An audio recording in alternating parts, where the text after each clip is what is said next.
Hello दोस्तों, result मित्र के platform पर आप सभी का स्वागत है। मैं अभय प्रताप सिंह और आज के हम इस स्पेशल टॉपिक में स्वच्छ पौध कार्यक्रम की चर्चा करने वाले हैं, यानी कि क्लीन प्लांट प्रोग्राम के बारे में, जिसे शॉर्ट में सीपीपी के नाम से जाना जाता है। आप सभी को पता होगा कि जो पौधे होते हैं मानव जीवन के लिए कितना आवश्यक है। ये हमें खाद्यान्न प्रदान करते हैं, ये हमें ऑक्सीजन प्रदान करते हैं। तो आज हम विशेष तौर पर खाद्यान्न के संदर्भ में चर्चा करने वाले हैं। ये टॉपिक आगामी एग्जाम्स के लिए आपके लिए काफी महत्वपूर्ण होने वाला है। अब देखिए चर्चा क्यों कर रहे हैं, तो हाल ही में केंद्रीय मंत्रिमंडल के द्वारा स्वच्छ पौध कार्यक्रम को अनुमति दी गई। अब इस अनुमति देने का उद्देश्य क्या है, तो हम भारत में बागवानी कार्यक्रम को बढ़ावा देना चाहते हैं। विदेशों में आपने देखा होगा बड़े बड़े यहाँ पर बागवानी के ग्राउंड होते हैं, जहां पर फलों के पौधे लगे रहते हैं, फूलों के पौधे लगे रहते हैं। इसी तर्ज पर हम भी अपने देश में बागवानी को बढ़ावा देना चाहते हैं और इसीलिए हम यहाँ पर संबंधित जो फसलें हैं उनके उपज और उत्पादन को बढ़ाने की बात करेंगे सीपीपी स्वच्छ पौध कार्यक्रम के तहत। अब इसकी जो सबसे पहले घोषणा की गई थी, यह घोषणा वित्त मंत्री सीतारमण जी के द्वारा वर्ष 2023 की या फिर कह सकते हैं 24 का जो अंतरिम बजट था इसमें की गई थी। ठीक है, 23 का नहीं कहेंगे, 24 का। ठीक है, 24 का जो अंतरिम बजट था उसमें की गई थी। अब यहां पर जब आगे आएंगे तो यहां पर आप देखेंगे, जो यहां पर देखिए इसके लिए यानी कि स्वच्छ पौध कार्यक्रम के लिए यहां पर जो हमारा मंत्रालय है, ठीक है, कृषि मंत्रालय, इसने 1765 करोड़ रुपए के आवंटन की भी अनुमति दे दी है कि हम 1765 करोड़ रुपए इस योजना के लिए आवंटित करेंगे।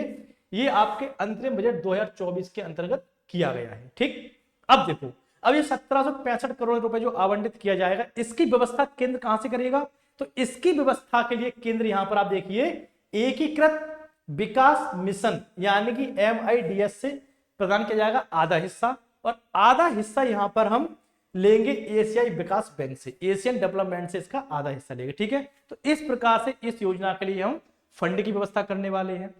अब देखो, अब स्वच्छ पौध कार्यक्रम की प्रणाली क्या होगी, तो यहां पर इसके 3 घटक शामिल किए गए हैं।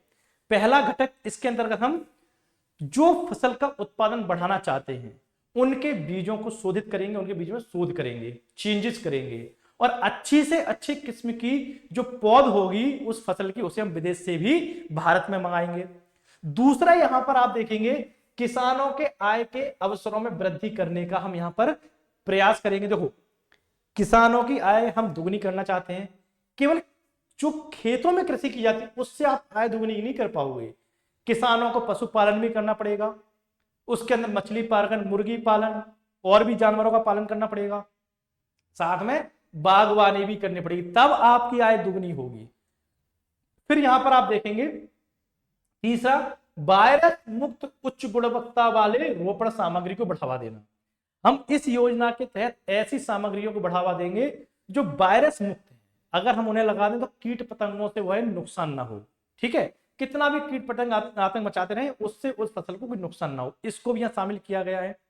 अब देखो, इस योजना के तहत 9 स्वच्छ पौध केंद्रों को विकसित किया जाएगा, और ये जो पौध केंद्र होंगे इन्हें इस प्रकार से विकसित किया जाएगा जो रोग निदान और उपचार पर प्राथमिकता देंगे। अगर कोई किस्म से के साथ, कोई पौधे की किस्म के साथ कोई बीमारी है तो उसके रोग को निदान भी ये केंद्र करेंगे और उनके उत्पादन को भी यहां पर बढ़ाएंगे, उनका उपचार भी करेंगे। तो ये ध्यान में रखते हुए हम 9 पौध केंद्रों की स्थापना करेंगे। ठीक है, अब देखो, अब यहां पर आप आगे बढ़ेंगे तो यहां पर आप कई चीजें और जानेंगे, जैसे कि ये जो केंद्र होंगे ये नर्सरियों को भेजे जाने वाले पौधों को पहले क्या करेंगे, उनका निर्माण करेंगे, फिर वाणिज्यिक प्रसार और उनके वितरण के लिए घरेलू जो आपके स्तर होंगे या आयातित जो पौधे होंगे उनको संशोधित करेंगे। मतलब ऐसा नहीं है कि हमने विदेश से कोई पौधा मंगाया और अपने किसानों को बांट दिया कि जाओ भैया उत्पादन करो ना, पहले हम उस पर शोध करेंगे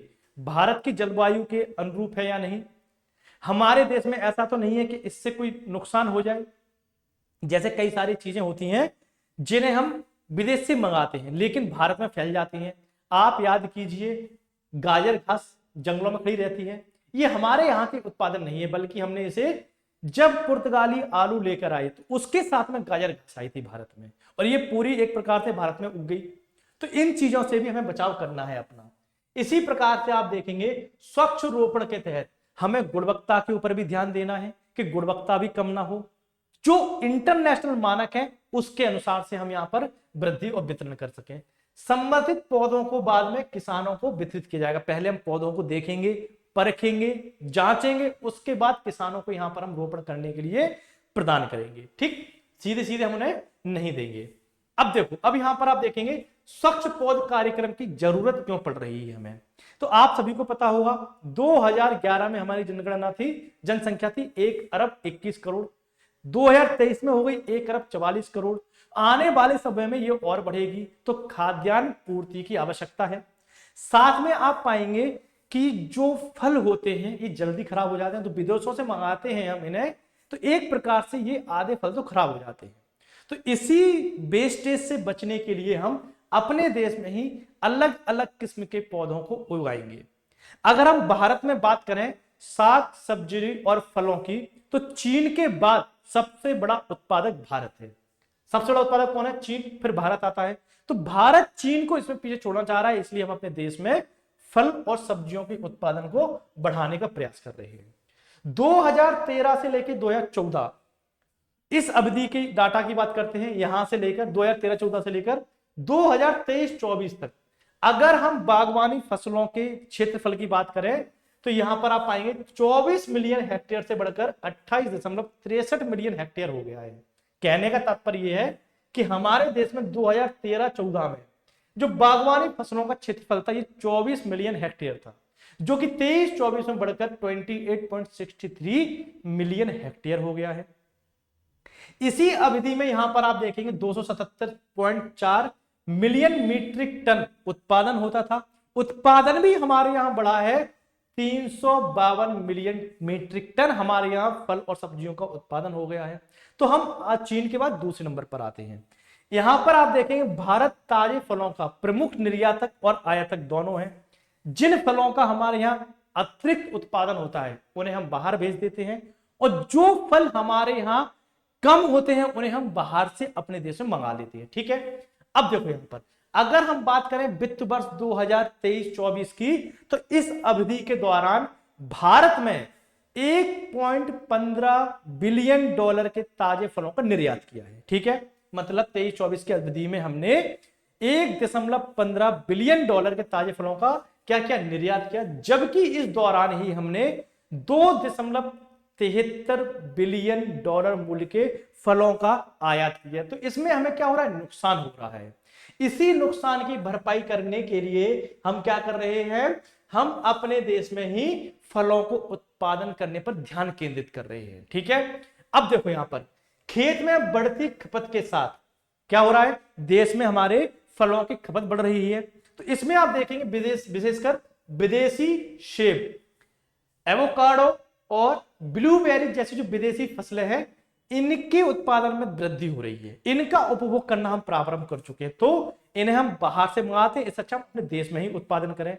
अब यहां पर देखो 2018 से लेकर 20 तक के बीच का जो डाटा है, इसमें फलों के पौधों की जो रोपण सामग्री थी, इसमें आप देखें एग्जाम समिति ने 2018 में 21.40 लाख से पौधों की आयात की थी, जो बढ़कर 2020 में कितना हो गया? 49.57, लगभग 50 लाख के आसपास। ठीक, अब देखो यहां पर एक डाटा है। इस डाटा में बताया गया है कि 2018 में हमारे देश में सिर्फ 1000 एवोकाडो पौधों को लगाने की अनुमति दी गई थी, जो कि 2020 में बढ़कर 26,500 कर दी गई है। ठीक है, तो एवोकाडो हमारे यहां ज्यादा उपभोग होने लगा है, इसलिए हम यहां पर इसे वृद्धि दे रहे हैं। इसी प्रकार से 2018 की अवधि में आप देखेंगे ब्लूबेरी के पौधों को जो हमने आयात किया था 1.55 लाख किए थे, 2020 में यह आयात बढ़ के 4.35 लाख हो गया, यानी कि ब्लूबेरी को जो होती है इसके पौधों के आयात में वृद्धि हुई है। क्लियर? अब देखो यहां पर आयात की प्रक्रिया। तो आयात की प्रक्रिया क्या होती है? जब हम किसी पौधे को विदेश से मंगाते हैं उसके कई सारी हानियां भी होती हैं। अब पता नहीं किस प्रकार की वो पद्धति हो, किस प्रकार का वो बीज हो, भारत में आके हो सकता है जैसे मैंने आपको उदाहरण दिया कि जब यहाँ पर आलू का उत्पादन किया गया, आलू लेके आया गया पुर्तगालियों द्वारा, उसके साथ में गाजर घास भी आई, जिसने हमारे यहाँ पूरे बड़े क्षेत्र को गाजर घास में परिवर्तित कर दिया। तो कई नुकसान भी हुए। तो सबसे पहले हम किसी पौधे को जब मंगाते हैं तो 2 वर्ष तक उसका निरीक्षण करते हैं, ठीक है। और फिर यहां पर अब जो 2 वर्ष की अवधि है निरीक्षण करने की पौधे को, सीपीपी चाहता है, क्लीन प्लांट प्रोग्राम चाहता है कि इस अवधि को घटाकर 6 महीने कर दिया जाए। 2 महीने की, 2 साल की अवधि एक लंबी होती है, तो 6 महीने की अवधि यहां पर कर दी जाए। इसी के साथ यहां पर आप देखेंगे इससे भारत में बागवानी किसानों तक रोग मुक्त फसलें पहुंचेंगी। अब हमने किसी फसल को मंगा लिया, हमारे किसान इतने ज्यादा जागरूक तो है नहीं, उन्हें पता हो कौन सी जो उत्पादन अच्छा करेगा, किससे नुकसान होंगे, किससे हानियां होंगी। तो 6 महीने तक, अभी तक हम 2 साल तक उसका निरीक्षण करते हैं, सीपीपी चाहता है 6 महीने तक हम निरीक्षण करें, जिससे उत्पादन भी बढ़ेगा, तीव्र प्रगति होगी और किसानों को यहां पर रोगाणु मुक्त फसलें भी मिल पाएंगी। ठीक, अब देखिए सीपीपी की अवधारणा यूएसए, इजराइल और नीदरलैंड जैसे देशों पर परियोजना पर आधारित है। इन जैसे देशों ने जो अपने यहां प्रयास किया, उन पर हम ये योजना आधारित कर रहे हैं। अब इसके तहत जो 9 क्लीन प्लांट सेंटर बनाए जाने हैं, ये कहां कहां बनाए जाने हैं और क्या क्या इनके उद्देश्य हैं, इनको हम देख लेते हैं। ठीक है, तो यहां पर आप देखेंगे पहला जो केंद्र बनेगा बेंगलुरु में बनेगा, और इस केंद्र पर 4 मुख्य फसलों को परीक्षण किया जाएगा, जिसमें होगा आम, अमरूद, ड्रैगन फ्रूट और एवोकेडो। ठीक है, इनको यहां पर मुख्य तौर पर विकसित किया जाएगा। फिर यहां पर आप देखेंगे फिर इन्हें आगे जाकर भारतीय बागवानी अनुसंधान संस्थान से जोड़ दिया जाएगा। आगे आप देखेंगे दूसरा संस्थान है पुणे, यहां अंगूर के लिए केंद्र विकसित किया जाएगा, ठीक, जिसे राष्ट्रीय अंगूर अनुसंधान केंद्र के साथ में जोड़ दिया जाएगा। तीसरा नागपुर में हम अपना नया यहां पर क्या करेंगे, नया यहां पर एक केंद्र स्थापित करेंगे। नागपुर आपको पता होगा संतरे के लिए प्रसिद्ध है, संतरा खट्टा होता है, तो नागपुर में हम खट्टे फल के लिए केंद्र विकसित करेंगे और इसे हम केंद्रीय साइट्रस अनुसंधान केंद्र के साथ में जोड़ देंगे। फिर बीकानेर में भी एक खट्टे फलों का केंद्र स्थापित करेंगे, जिसे हम केंद्रीय शुल्क बागवानी संस्थान के साथ में जोड़ देंगे। आगे जब हम आएंगे तो यहां पर आप देखेंगे 5वां जो केंद्र होगा, इसे हम श्रीनगर में स्थापित करेंगे और यहां पर शीतोष्ण जो फल होते हैं जैसे कि सेब, बादाम, अखरोट, जामुन, ऐसे फलों के लिए यहां पर एक केंद्र खोलेंगे और इस केंद्र को हम शीतोष्ण बागवानी अनुसंधान के साथ जोड़ देंगे। अगला केंद्र हम मुक्तेश्वर में खोलेंगे, यहां भी शीतोष्ण फसलों के लिए एक केंद्र स्थापित किया जाएगा। फिर सोलापुर में अनाज के लिए केंद्र की स्थापना की जाएगी, जिसे राष्ट्रीय अनार अनुसंधान केंद्र के साथ में जोड़ दिया जाएगा। फिर अगला केंद्र पूर्वी भारत में पश्चिमी बंगाल में खोला जाएगा। झारखंड में पूर्वी भारत बागवानी केंद्रों के सहयोग से उष्णकटिबंधीय पौधों के लिए एक केंद्र की स्थापना की जाएगी। ठीक है, और यहां पर आप देखेंगे लखनऊ, यहां पर आम, अमरूद और लीची के लिए केंद्रों की स्थापना की जाएगी, जो उष्णकटिबंधीय अनुसंधान से जोड़ दिया जाएगा। ये सभी केंद्र आईसीएआर यानी कि भारतीय कृषि अनुसंधान केंद्र के द्वारा संचालित किए जाएंगे। तो ये एक प्रकार से पूरा पैकेज होगा। क्लियर है, ये टॉपिक आपको समझ में आया होगा। इसी प्रकार के अन्य टॉपिकों को देखने के लिए रिजल्ट मित्र के चैनल को लाइक कीजिए, शेयर कीजिए, सब्सक्राइब कीजिए। मिलते हैं आपसे अपने अगले लेक्चर में, तब तक के लिए थैंक यू, जय हिंद।